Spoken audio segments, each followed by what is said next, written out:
Hi guys, my name is Ian Betts. My name is Gregory Kiputo. We are 5th years mechatronic. Our project right here is the Landmine Detector robot. So I'll take you through what the robot does. So we expect the robot to detect landmines, flag them, and avoid the mines, thus helping us to get rid of the landmines.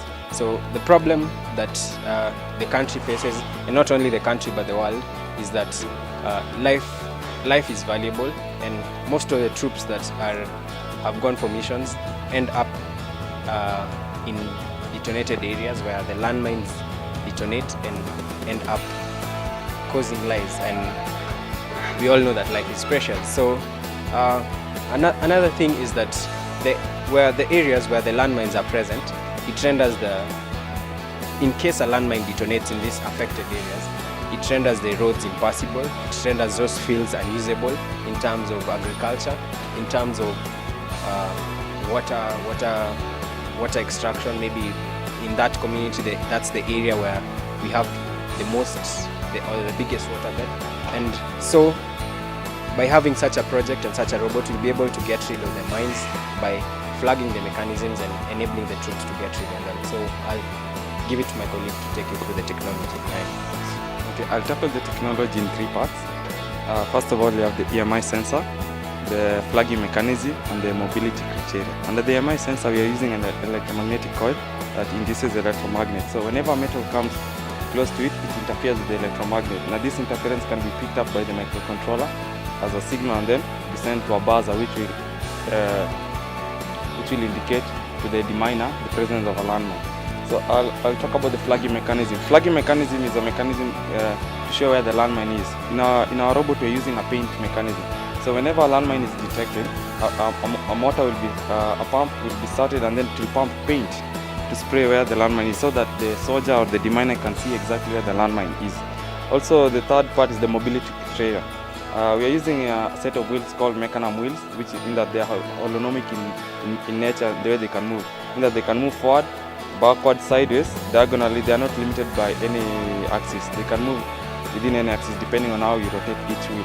So this is like our key, like our main value proposition with the wheel. So in that it will be important, for example, when avoiding mines, in that they can just detect landmine and then this thing will move sideways, which is called strafing, and then avoid the landmine and then go back to its original plane. And then I'll give my partner here to talk about the areas where it can be applied. So the areas where the project can be applied is with the military.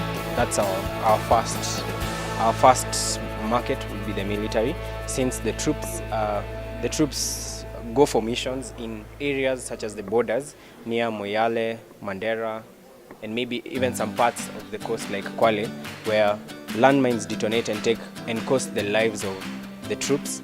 And also there are civilians who live in these threatened areas.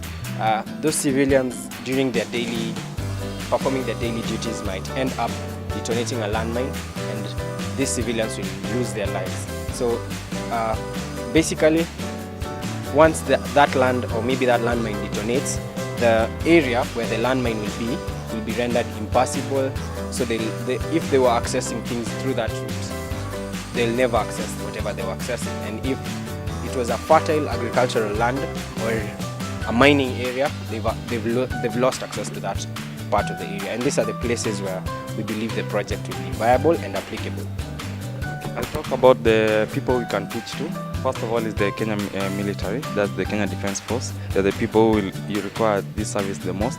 The next people we can pitch to is the UN, since they do peacekeeping mission in areas that are affected by landmines and stuff. Also we can give it to Red Cross. Red Cross, they also do some rescue in those areas.